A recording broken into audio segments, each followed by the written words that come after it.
Hola, hola a todos. Ya se están empezando a conectar. ¿Cómo están?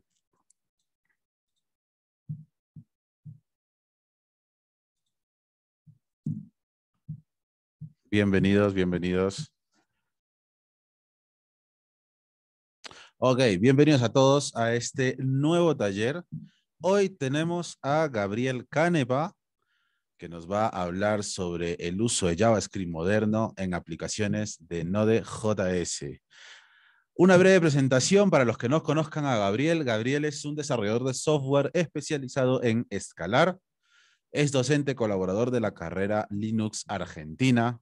Ha escrito muchísimos, pero muchísimos artículos para Linode, Carrera, Linux Argentina y TechMin. Así que, Gabriel, te cedo la palabra para que te presentes a los que no te conocen. Y perdón que les corte, les recuerdo que todos pueden lanzar sus preguntas en el chat y ya vamos a abrir una pequeña sección más adelante para que podamos ir respondiendo estas preguntas que lanzan los participantes. Ahora sí, Gabriel, todo tuyo. Bien, perfecto. Nuevamente estoy muy contento de poder estar con ustedes en este webinar de Web, hablando de algo que realmente me apasiona, que es JavaScript. Y bien, algo que siempre solemos reiterar al comienzo es que esta charla está siendo grabada y todos los que se hayan inscrito van a recibir en su correo en los próximos días un link a la grabación en caso de que quieran volver a repasar una parte, o para quien llegue un poco más tarde, que lo pueda ver en su totalidad. Les agradecería que las preguntas, en vez de dejarlas plasmadas en el chat común, las hagan en el apartado de Q&A, de preguntas y respuestas, para que no se vayan a perder entre todos los saludos, comentarios que hagan en el chat común. El webinar va a durar alrededor de unos 40-45 minutos. Es probable que en vez de esperar al final para contestar las preguntas, hagamos una pausa alrededor de la mitad, así no se nos hace tan largo y yo me puedo tomar un poco de descanso de hablar. Así que, fantástico. Como bien decía Jordan, nuestro anfitrión del día de hoy, yo soy desarrollador software full stack, mi empresa se llama Scalar. Ustedes ven también ahí en la parte inferior derecha de la pantalla. Y también estoy como docente colaborador en carrera de Linux Argentina. Ustedes pueden consultar una gran variedad de cursos relacionados a Linux y a temáticas de software libre. Respondo para Juan, que acaba de comentar las preguntas en el apartado de preguntas y respuestas.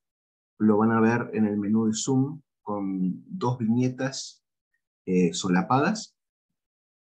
Vuelvo a reiterar, José, eh, además de dar estos webinars mensuales en Web, soy desarrollador software full stack en Scalar y también trabajo como docente colaborador en Carrera Linux Argentina. Ustedes pueden ver la oferta de cursos en carreralinux.com.ar. Así que, bien, sin más preámbulo, lo que vamos a hacer es ver parte de la presentación y después vamos a pasar directamente a la línea de comandos y a escribir código. Ok. Bien. En primera instancia, charlemos un poco de Node, a pesar de que hemos tratado el tema en webinars anteriores.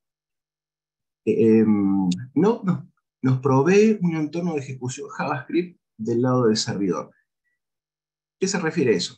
Que podemos ejecutar código JavaScript en el lado del servidor y de esa forma desarrollar aplicaciones full stack utilizando el mismo lenguaje de programación. Una cosa en la que difieren o se diferencian Node, de las ventajas de Node, no las ventajas, las características principales de JavaScript que podemos correr en el browser, es que Node, por correr en el servidor, prescinde de algunas APIs nativas al browser. Por ejemplo, todas las APIs relacionadas con el manejo del Document Object Model, del window, y todas las que se pueden ocurrir que son nativas al browser, en Node no están presentes por un motivo obvio, pero a cambio tenemos APIs para poder pararnos muy cerca del sistema operativo, acceder a sistemas de archivos, hacer solicitudes HTTP de forma relativamente simple. Y la forma más fácil de instalar Node es a través de NVM, Node Version Manager. Y lo buenísimo de Node es que es multiplataforma, así que a pesar de que la demostración que vamos a ver durante esta charla está hecha sobre un VPS de Dawn Web, ustedes lo pueden instalar y trabajar en su máquina con Windows, en su Mac, virtualmente el sistema operativo que se les ocurra. Junto con Node, el ecosistema está compuesto por una utilidad llamada NPM, que es el Node Package Manager, que me permite instalar en mi proyecto un sinfín de librerías que solucionan problemas muy comunes y que ya están disponibles para que nosotros no tengamos que reinventar la rueda y volver a escribir o desarrollar algo que alguien ya hizo. Donde podemos consultar la lista de librerías o de recursos en NPM JS, como podemos ver rápidamente, en js.com. Ustedes pueden hacer una búsqueda por nombre de paquete y por muchas otras características. Por ejemplo, uno con el que vamos a trabajar el día de hoy es .env. Cuando aparece la lista de resultados, hago clic y la página me va a dar datos como la versión, la última vez que fue publicado, algunas ayudas para poder trabajar con este paquete, el repositorio, la cantidad de descargas semanales y un montón de otras cosas más. Esto sirve mucho porque quizás van a ver alguna pregunta-respuesta en Stack Overflow, por ejemplo, que les recomienda instalar el paquete X, por decir algo, porque se sirve para realizar tal función, ¿no? Entonces, ustedes lo instalan tranquilo, ya vamos a ver cómo, pero después se encuentran con que tiene un montón de errores.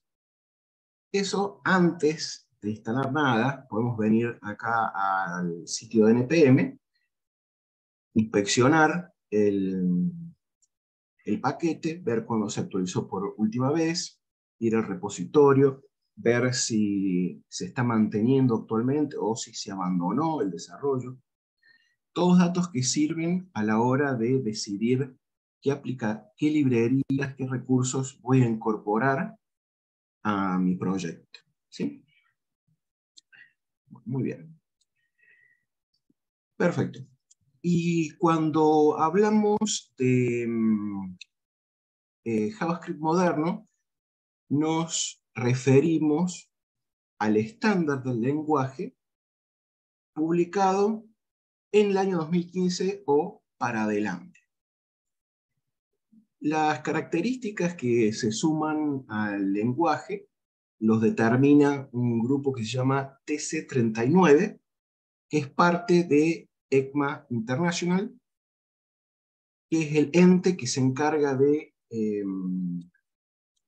definir los estándares para los sistemas de comunicaciones y de información. Entonces, ese es el ente para poder identificar cuáles son las características o las funcionalidades que se agregan al lenguaje en cada especificación, en cada versión de la especificación. Se le suele poner un número luego de ES, que significa ECMAScript, y hay dos formas mayormente de identificar las versiones. Cuando decimos ES6 o ES6, nos estamos refiriendo a la especificación que se publicó en el año 2015, o sea, decir ES6 o ES 2015, estamos hablando de lo mismo.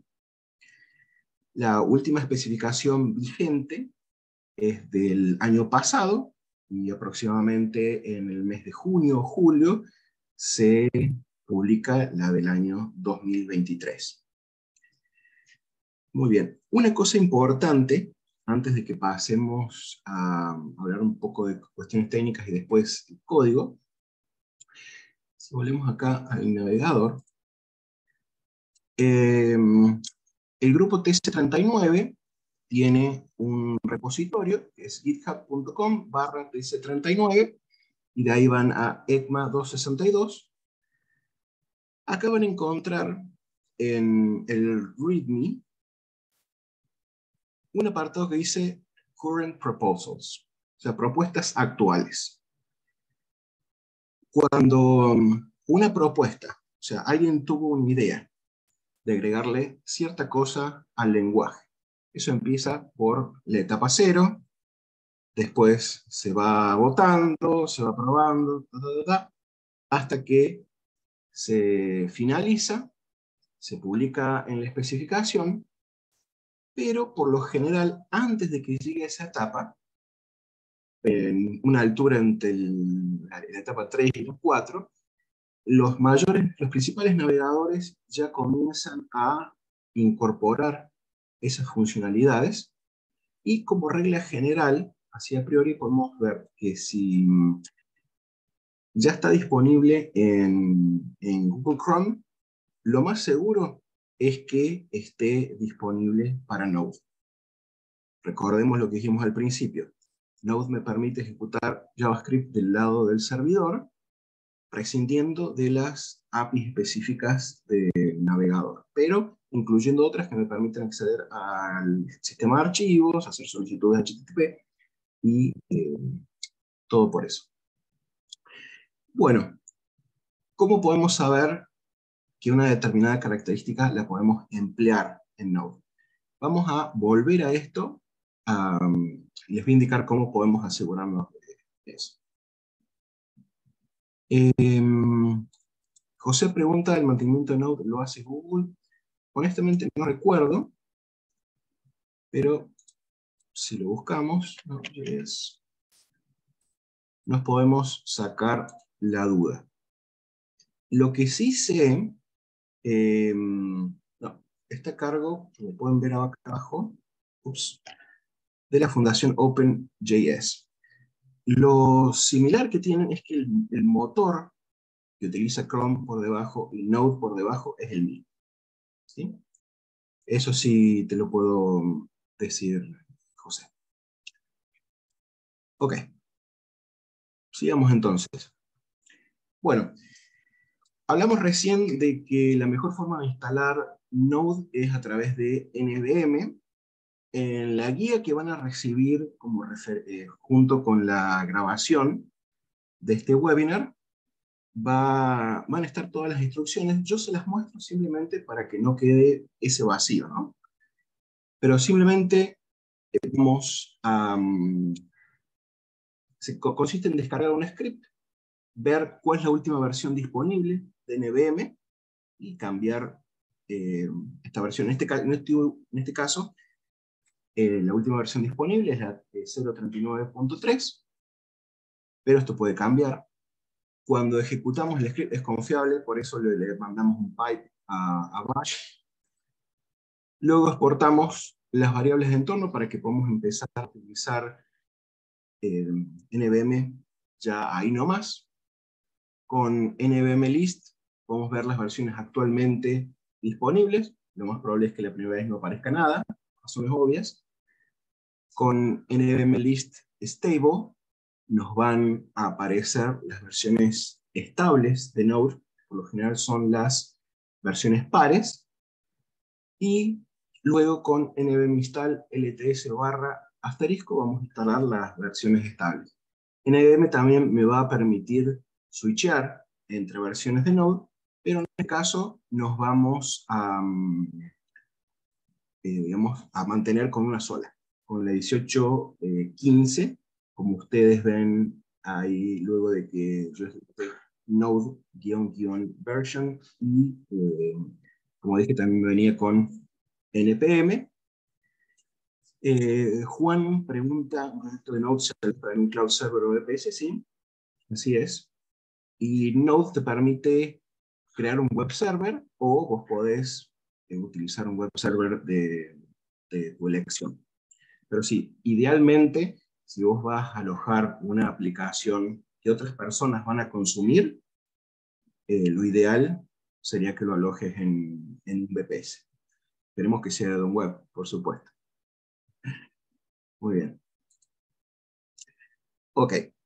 Mencionamos al principio que npm nos permite agregar paquetes ya escritos que resuelven muchas de las funcionalidades que nosotros vamos a necesitar en una aplicación.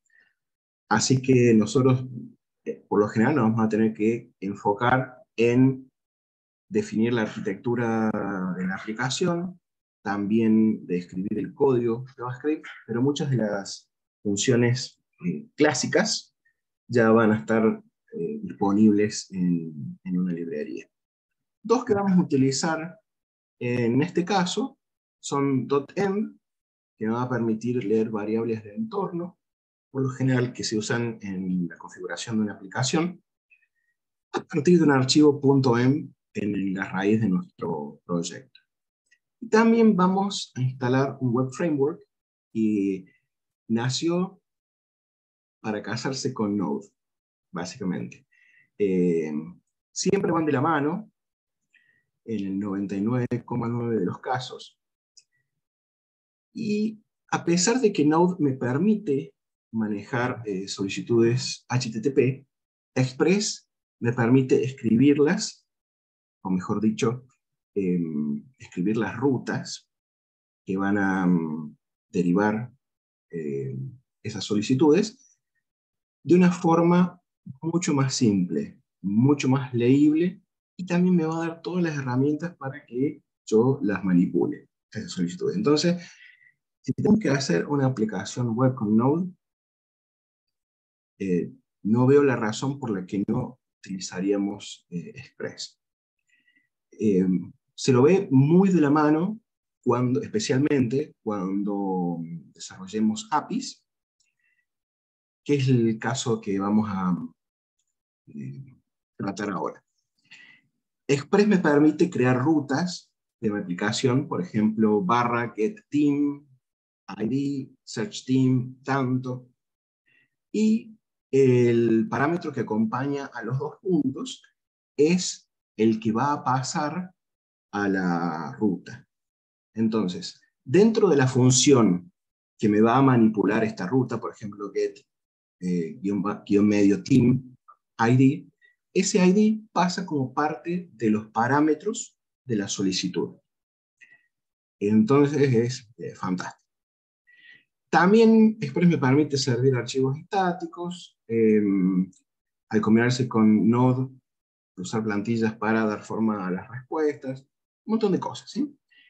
La idea de hoy no era, digamos, detallar tanto Node, tanto Express, sino ver cómo los unimos y cómo utilizamos el JavaScript moderno. Pero ustedes pueden referirse a los cursos que hemos dado antes, que he dado antes en web, y van a poder tener más detalles de cada uno de estos. Inclusive en un caso desarrollamos una aplicación full stack. Así que muy bien. No me acuerdo si había otra. Sí, pero vamos a hacer una cosa más acá. El proyecto, propiamente dicho, lo vamos a inicializar con el comando que ustedes ven ahí, npm init espacio guión medio y, npm install.m y express, que son los paquetes que dijimos que vamos a emplear.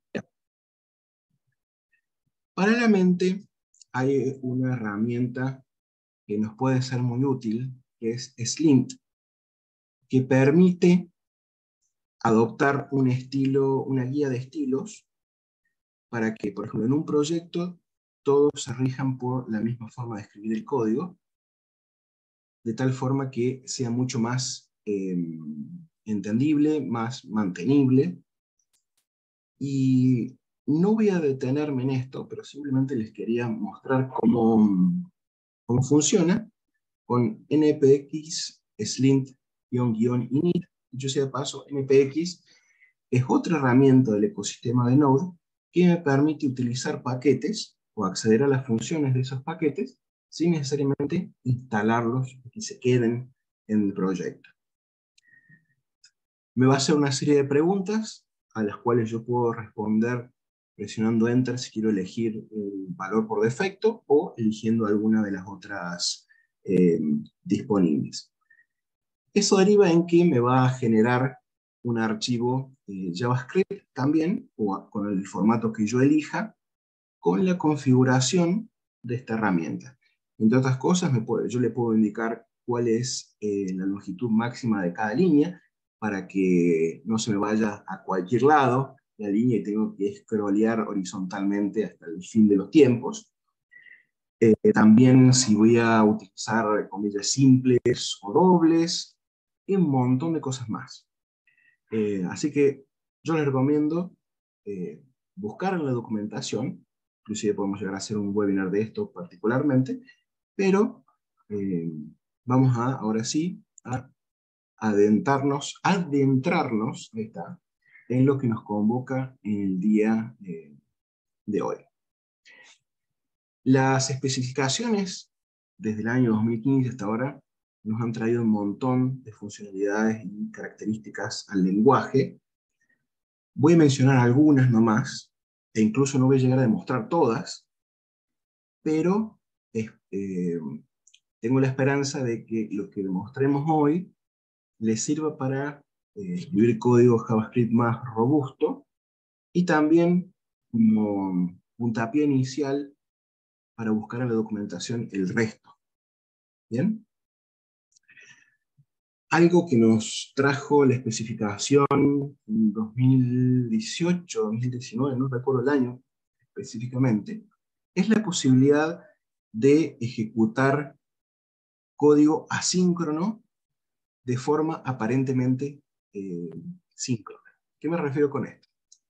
Cuando tenemos que realizar una operación asíncrona por naturaleza, por ejemplo, una llamada o una consulta en una base de datos, no sabemos cuánto tiempo va a tardar eso. Entonces, anteriormente utilizaban promesas exclusivamente para esto, y tenía un toque de dificultad, por decirlo de una manera. En cambio, al utilizar async await, declaramos una función como asíncrona, y luego en la línea o las líneas que requieran una operación asíncrona, les mencioné lo de la consulta de base de datos, pues puede haber otras. En esas líneas colocamos la palabra clave await, y cuando nosotros miramos el código, pareciera que fuera todo síncrono. Línea, línea, línea, línea, línea. Pero en realidad es que en esa línea, antes de continuar con el resto, espera. ¿Bien? Esto merecería un webinar dedicado. No solamente por todas las particularidades que tiene el async await, sino por todos los casos en los que se puede utilizar. Siguiendo con el próximo, de vuelta, no me acuerdo exactamente el año en que cada uno de estos aparecieron en la especificación.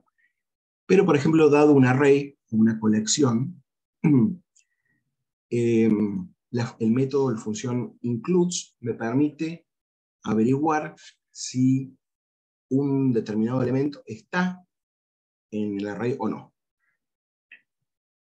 Anteriormente, esto se hacía con un método que se llama indexOf, y después había que hacer otra operación, y después volver a utilizar el resultado. Entonces, para evitar eso, con includes le pasamos al array, le llamamos el método includes, y el elemento que queremos, digamos, buscar, y nos va a decir sí o no, verdadero o falso. Luego, otra cosa muy buena es la posibilidad de crear nuevos objetos a partir de uno existente y poder modificar la copia, que eso vino, a ver, voy a buscar a través del spread operator, o la posibilidad de, teniendo un objeto, acceder directamente a cada una de sus propiedades a través de REST. Y acá lo dejé resaltado porque REST es el que vamos a ejemplificar. Luego, también especialmente en objetos, y particularmente cuando hacemos consultas a una base de datos, cuando quizás no todos los registros dispongan de todos los datos o todos los campos particulares. El optional chaining me permite escribir de una forma más compacta el acceso a una de esas propiedades que pueden o no estar definidas. Eso lo vamos a ejemplificar.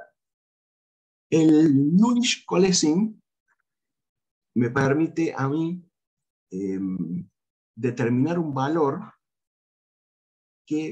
o asignarle un valor de respaldo, por decirlo de una manera, a una variable que pueda venir undefined, o sea, no definida, o nula. Luego el at me permite acceder en una lista al elemento que está en un determinado índice. Y siempre contando desde el 0. De nuevo, antes de tener disponible at para acceder a un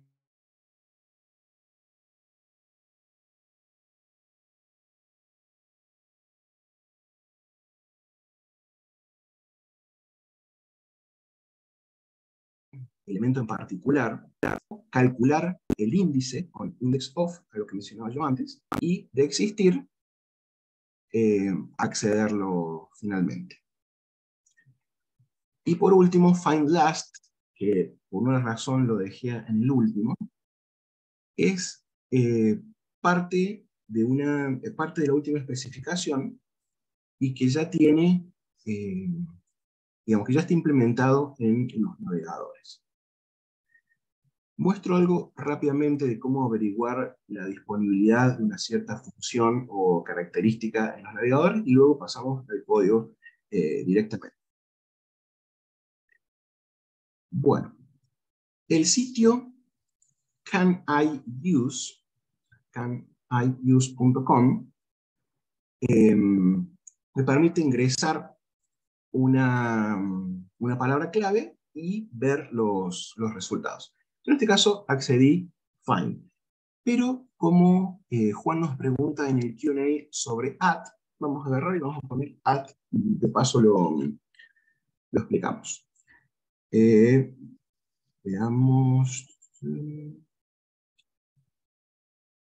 Todo puede ser largo.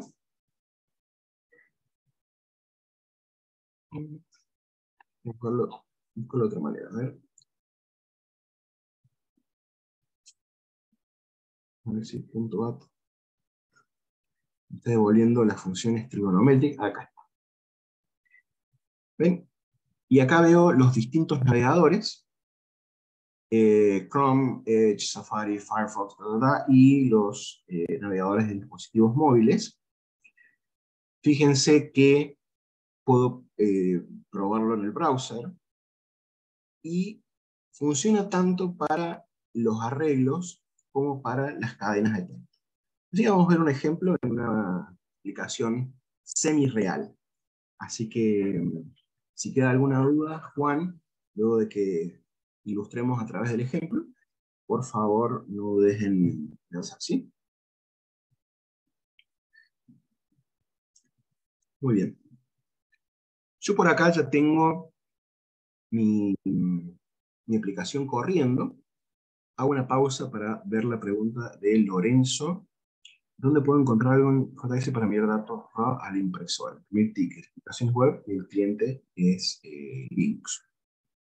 Bien, eh, si vos te fijas, Lorenzo, en vez del sitio de Node, vamos a volver a JS. Por te digo que yo trabajé con impresión hace poquito. Entonces, buscas print, fíjate, print JS. Publicado hace 2 años, así que podés fijarte, se sigue utilizando, porque tiene arriba de 120.000 descargas semanales, o buscar alguna otra que te genere más confianza en cuanto a la mantenibilidad. ¿Cómo se instala? Como ya lo ilustramos con los paquetes, npm install printjs, y en la documentación o está acá disponible en la misma página de npm, o te redirige a otro lado como en este caso, el link. Muy bien. Les voy a desplegar en la barra lateral izquierda la estructura del proyecto para que la puedan ver. Mientras tanto, voy a cerrar la aplicación para que podamos hablar de las estructuras, primero que nada. Bueno, la aplicación propiamente dicha, por lo general, va a estar o a residir en un archivo index.js, pero todo nace, recuerden, con crear un directorio. En este caso yo le llamé app, siendo npm y se genera este archivo que ustedes ven aquí, que se llama package.json, donde, por ejemplo, en la parte de dependencias aparecen los paquetes que instalamos previamente y sus versiones. Y luego en dev dependencies son paquetes adicionales que yo instalé para ayudarme a la tarea de desarrollo. Muy bien. Node, a partir de la versión 18.11, para poder ejecutar la aplicación, me permite hacer uso de esta opción --watch, de tal manera que cuando yo haga cambios en los archivos, la aplicación se refresque automáticamente. ¿Bien? Entonces, sin necesidad de que yo tenga que detenerla y volverla a iniciar, ¿sí? Bueno, veamos entonces qué nos depara este webinar sobre el JavaScript moderno. ¿Qué es lo que hacemos? Súper simple. Para decirle a Node que vamos a trabajar con Express, creamos una variable con el nombre Express, o con que les parezca a ustedes, pero Express es clásico, y requerimos el módulo.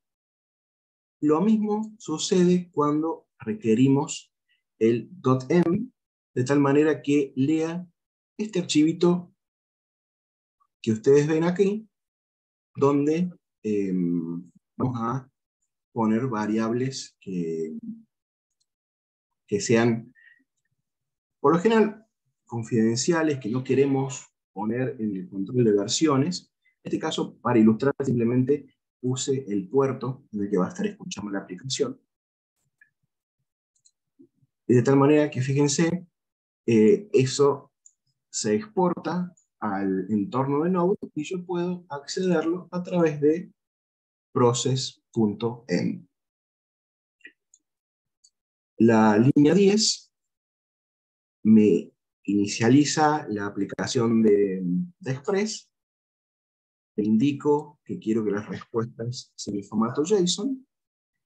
Y también que, seguido a la dirección IP del servidor y de la barra y barra API, me incluya todo lo que yo traiga de este archivo routes.js dentro de un subdirectorio que se llama routes. Ahí yo voy a incluir todas las rutas que quiero que mi aplicación responda. Si vengo acá dentro de routes, voy a encontrar este archivo. Fíjense que simple, menos de 20 líneas. Obvio, son pocas rutas, pero ustedes ven lo modular, de tal manera que sea más fácil de mantener y de identificar problemas o de agregar funcionalidades. Nuevamente requiero Express y para ayudarme o para decirle a esta ruta le va a corresponder tal función, o dicho de otra forma, cuando llegue una solicitud a esta ruta con un verbo HTTP GET, quiero que corra tal función, escribo esas funciones en un archivo separado de controladores, para tener todo bien separado y ordenado. Si yo voy a este archivo Team Controller, van a ver, un poquito, que me traje primero el contenido del archivo que se llama Teams. No es para marearlos esto, pero sino para que vean cómo puedo reusar cosas que tengo en otros archivos, de tal forma que sea lo más modular posible y fácil de mantener. En Teams tengo simplemente un array de equipos de la NBA. Cuando yo creé este array, teníamos los primeros 5 de la conferencia este, los primeros 5 de la conferencia oeste. Hace un par de días se ha modificado algo por ahí, pero vamos a suponer que siguen en el lugar indicado. Entonces, en el Team Controller, por lo general esto no va a estar hardcodeado en una aplicación, obviamente, sino que va a provenir de una llamada a una base de datos. Por motivos de que eso está fuera del scope del taller, yo lo hardcodeé, me tomé la libertad de hardcodear, y vamos a suponer, para propósitos de este tutorial, que viene realmente de una base de datos, aunque no sea ese el caso. Con Module Exports, yo puedo definir una serie de funciones que luego puedo traer en otro archivo. O sea, con Module Exports y todas estas funciones que ven acá, Get Team by ID, Search by Name, Get Team Stats, esta y esta última otra, las puedo traer en Routes. Ustedes ven, las requiero en Routes y las asocio con una ruta dada. Dicho de otra forma, cuando mi aplicación reciba una solicitud de GET en IP, puerto, barra, API, barra, GET, team, barra, ID, la función que se va a ejecutar va a ser Get Team by ID. Saltemos a otra. La de la línea 15. Cuando llegue la solicitud a barra API, barra find last in conference, barra conference, la función que se va a ejecutar es esa otra. ¿Sí? Entonces, espero realmente no haberlos mareado con esto, pero realmente esto es algo que a mí me encanta, la posibilidad de poder vivir las cosas en archivos distintos, poder exportarlos e importarlos cuando se necesite. Dicho sea de paso, esta es otra característica del JavaScript moderno que nos permite desarrollar librerías. Cualquier persona, con lo que ustedes han aprendido hoy, vamos a ver hasta el final del taller, pueden salir y una librería propia. ¿Sí? Y después reutilizarla en el lugar donde quieran, exportando las variables de las funciones e importándolas donde las requieran. Fantástico, entonces el grueso del tiempo que vamos a pasar hoy va a ser en el Team Controller, que es donde están las funciones que yo escribí previamente para poder ilustrar la mayoría de las características del JavaScript moderno de las que hablamos antes. Vamos con la más simple. Get Team by ID. Yo trabajo en una empresa de afuera, entonces por eso la manía, si se quiere, de escribir el código en inglés. Sepan disculpar. Por ahí me hace ruido que las directivas del lenguaje están en inglés y las variables en castellano, entonces prefiero meter todo junto con lo mismo, pero es una cuestión personal, ¿sí? Entonces, no necesariamente tienen que hacer lo mismo. Esta función, como yo les decía, poner que es asíncrona porque directamente va a ser una consulta a la base de datos. Rec y res son dos variables que por lo general llevan ese nombre y representan rec la solicitud y res el response, o sea, la respuesta a dicha solicitud. La voy a marcar para que podamos observarla en detenimiento. ¿Bien? Una vez que nos traemos el arreglo de Teams, con del otro archivo, lo que yo voy a hacer es convertir a string lo que reciba en el parámetro de la solicitud. Y a partir de eso, buscar dentro de Teams algún team cuyo ID corresponda. Volviendo a este archivo, supongamos que a la solicitud la acompaño con el número 11.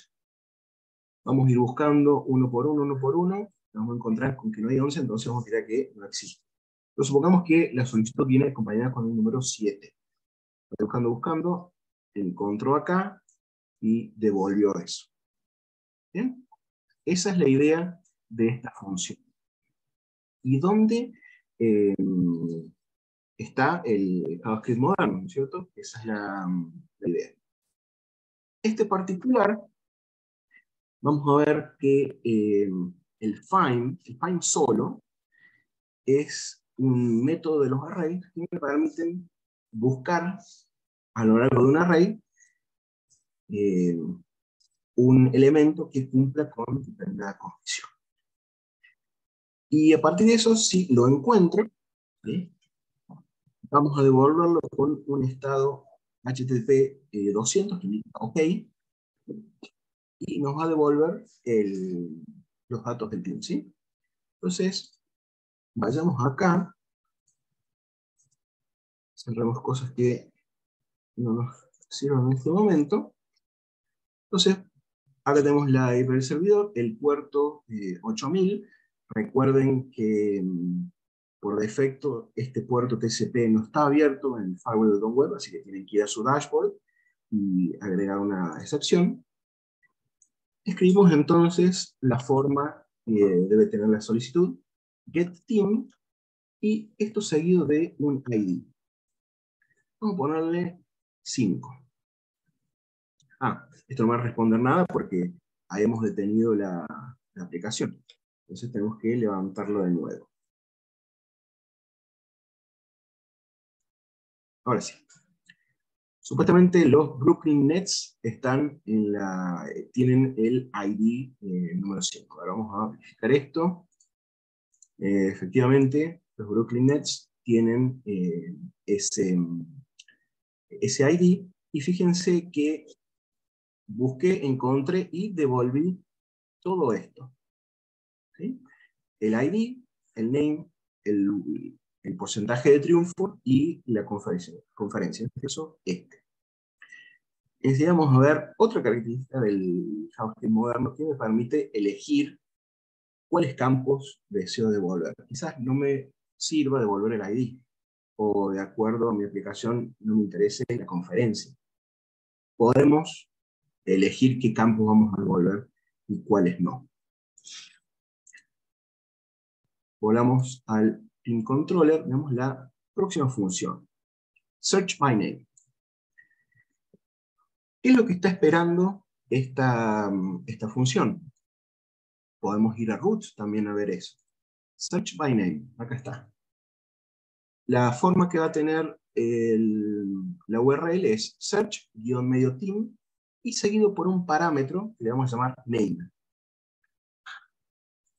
la idea de la función es que vamos a agarrar el arreglo de Teams, mediante map vamos a recorrer todo el arreglo y vamos a crear otro arreglo que, mejor dicho, consista en solamente los nombres, no el ID, no la conferencia, no el win percentage, solamente el nombre convertido a mayúsculas. Y me voy a fijar si ese array contiene o incluye el nombre que yo le pase en la solicitud, también convertido a mayúscula.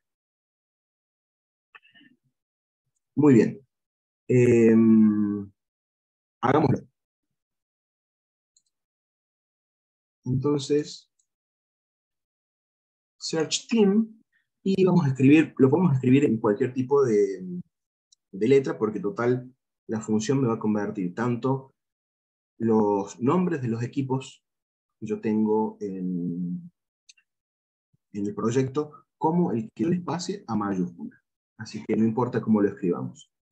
Supongamos que yo voy a escribir Lakers. Me dice que no lo encontró. Busquemos otro. Los Utah Jazz. Tampoco. Vemos los Denver Nuggets. No lo encontró. A ver, que quizás escribí algo mal. Team Found, lo encontró. ¿Por qué lo encontró? La función que hace, recordemos, convierte los nombres de los equipos a mayúscula y me crea un array separado con solamente eso. Y se fija si incluye o no el que yo le pasé.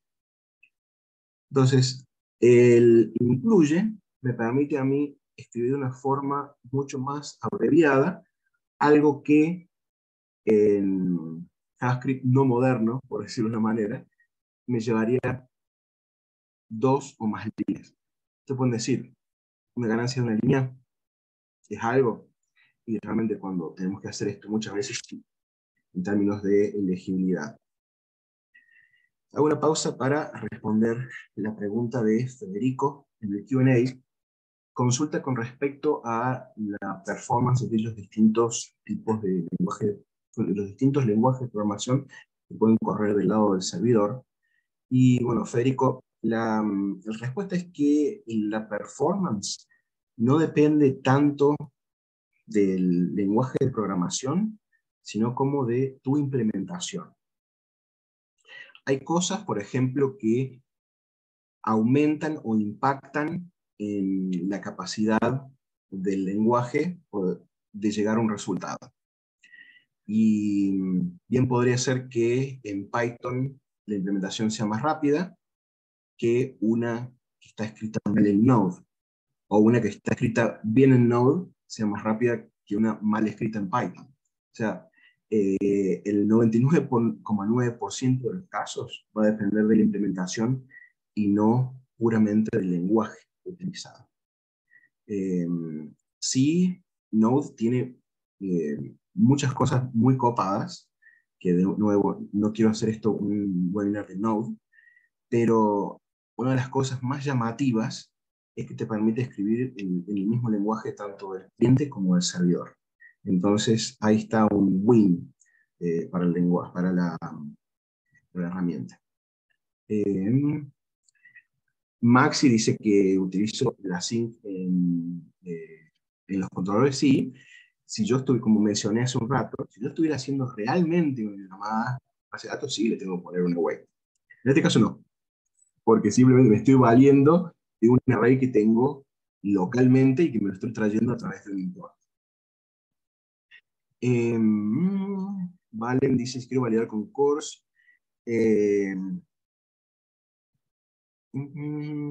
Debo verificarlo antes de llamar a la función de control. Sí, así es, Valen. Muy bien. Fantástico. Próxima función. Sí, Raúl se va a poder ver el video, les va a llegar en el mail con todos los materiales del curso. Bien, veamos Team Stats. Volviendo a Teams, fíjense que solamente en el caso del primero y los primeros de cada conferencia, básicamente, les agregué una propiedad que se llama road, que indica la cantidad, o mejor dicho, sí, la cantidad de partidos ganados y perdidos en condición de visitante. Pero a propósito, no los puse en todos. ¿Por qué? En esta función vamos a volver a hacer lo mismo que hicimos arriba de buscar a un equipo por ID. Pero yo quiero que sea diferente la respuesta de acuerdo a si está la variable row o no. Por ejemplo, si vamos hacia el costado, y voy a cerrar esto para poder verlo mejor. En el caso de que el row esté definido, o sea, no sea ni null ni undefined, quiero que lo utilice. Por otro lado, si es null o undefined, o sea que no está, quiero que simplemente me diga unknown, desconocido. ¿Ok? Entonces, esto ilustra el Nullish Collection Operator. Van a ver en código que es muy común agarrar y utilizar el operador OR, en este caso. El problema con el uso de OR es que cualquier cosa que tenga la apariencia de falsa, como por ejemplo un array vacío, el número 0, un string vacío, lo considera como válido. Mejor dicho, no los considera como válido el OR, y va a pasar al lado de la derecha. En cambio, con el Nullish Collection Operator, solamente null undefined. ¿Sí? Entonces, en estos casos es más seguro para lo que nosotros queremos lograr. Si voy a la ruta, voy a ver cómo invoco esta función. getTeamStats seguido de un ID. getTeamStats seguido de un ID. Pasémosle el 8. Me dice, los Memphis Grizzlies están en la conferencia oeste, tienen un porcentaje de triunfos de .606 y los stats de visitante son desconocidos. Porque si nosotros nos fijamos en Teams, para los Memphis Grizzlies no tenemos el row. Pues lo tenemos para los Denver Nuggets y para los Milwaukee Bucks. Vamos a pasarle el 1 y el 6. Y vamos a ver que me devuelve precisamente eso. Tenemos el 6 y lo que se espera, ¿sí? Fantástico. Entonces, ¿qué ilustramos con eso? El uso del Nullish Collection Operator. Próxima función, el find last. Y este es importante, vamos a ver algo en el estado de este find last. Si yo vengo para acá, escribimos find last. Bueno, vemos que el soporte no está todo en verde como veíamos antes. Y hay otra página que es proposals.es. Yo puedo pasarle también un criterio de búsqueda y ver que esta propuesta está en la etapa 3. De la 3 y la 4, ya los navegadores empiezan a adoptarla. ¿Cuál es el catch en este? Si mis usuarios, pasándonos un poquito al lado del browser, ¿okay? Si mis usuarios van a emplear browsers un poco viejos y por las dudas tengo que encontrar otra forma de implementar la misma funcionalidad, porque cabe la posibilidad de que alguien tenga un browser viejo no pueda acceder, no le funcione, ¿sí? Y que se rompa la aplicación. Entonces eso está muy bueno ver antes de utilizar una característica de JavaScript moderno, es qué navegadores brindan soporte y considerar las características de mis usuarios. Muy bien, volvamos entonces para acá. El find last es simplemente al arreglo de Teams, pongo find last, y en este caso yo le voy a estar pasando la conferencia, de tal manera que a mí me devuelve el último de cada conferencia. De esa manera no me devuelve el último de la lista, sino el último de la conferencia.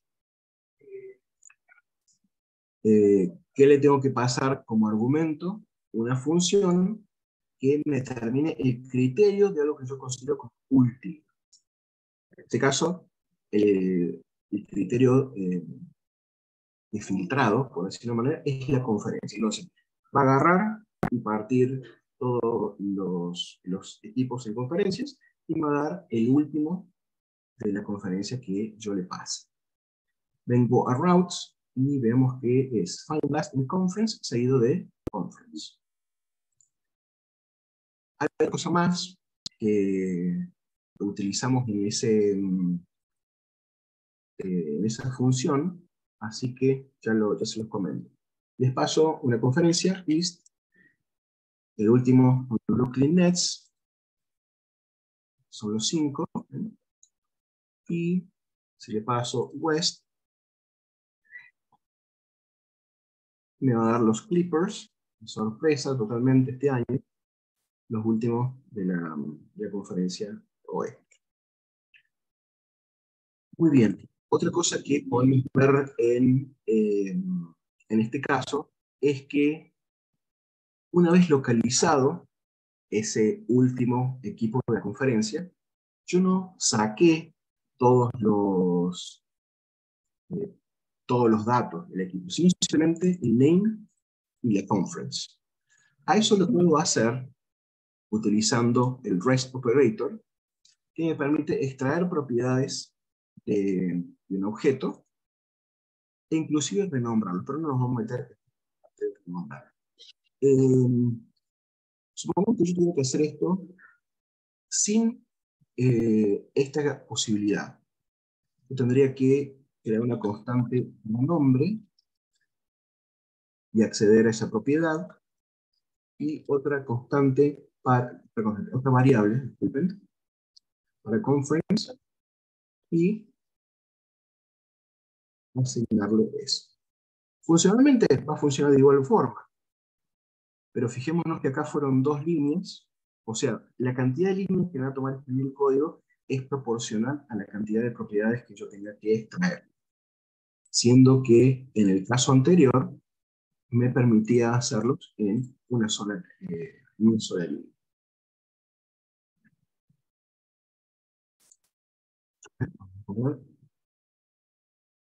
Me guardo el cambio. Por último, ya para volver a comentar sobre el uso de at, fijémonos que find position in array consta de find position seguido de una posición que yo le voy a pasar. En este caso no voy a ir por conferencia, sino simplemente voy a hacer de cuenta que es todo lo mismo, como si tuvieran ya esos 10 equipos jugando una instancia de los playoffs. Bien, entonces veamos cómo funciona la función, valga la redundancia. Teams, at y position -1. El -1 se debe a que yo le voy a pasar un número lógico. Si yo le paso el 8, quiero ver el octavo de la lista, pero como en el array las posiciones se ponen a partir de 0, por eso el octavo va a ser el 7, porque contamos a partir de 0. ¿Bien? Entonces, find position, le paso, no sé, el 13, me va a decir que, acá me olvidé de cambiarle la respuesta, que tendría que ponerle position.found. Cambio eso y refresco, a ver que me dice que la posición no la encuentra. Vamos a poner el ID. En este caso, los ID coinciden con la posición, pero no necesariamente va a ser eso.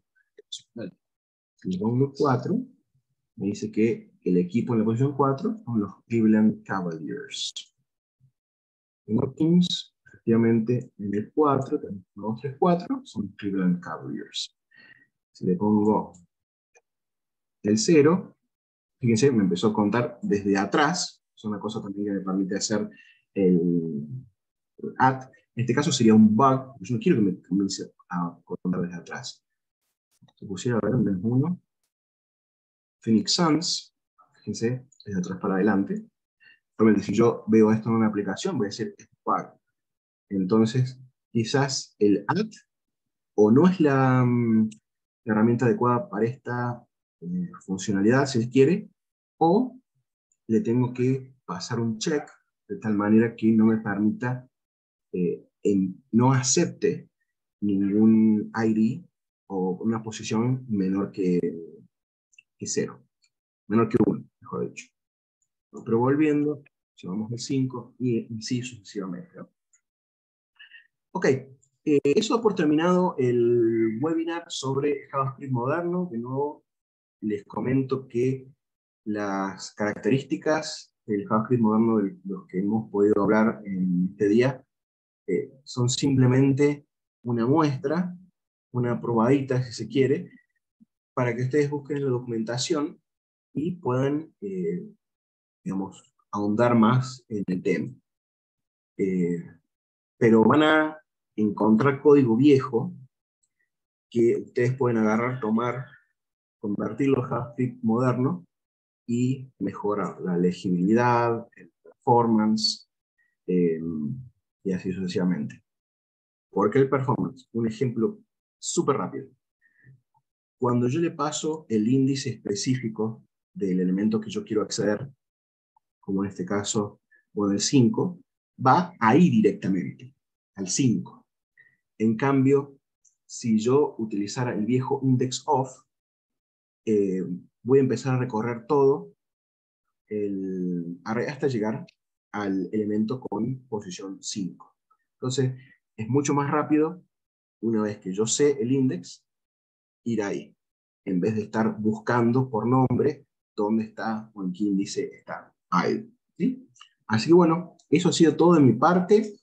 Como siempre les digo, alguna pregunta que quede, síganse, la pueden mandar por LinkedIn. A veces no respondo inmediatamente, pero siempre me gusta responder por una cuestión de cortesía a todas las solicitudes de amistad o preguntas que me llegan a través de LinkedIn.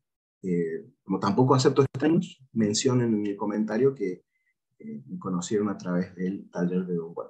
Y bueno, eso sería todo y hasta la próxima. Muchas gracias, Gabriel. Gracias a todos los asistentes. Les recuerdo que tienen los demás talleres disponibles en talleres.donweb.com, así que vayan a registrarse. Nos vemos en el próximo seminario. Chao, chao.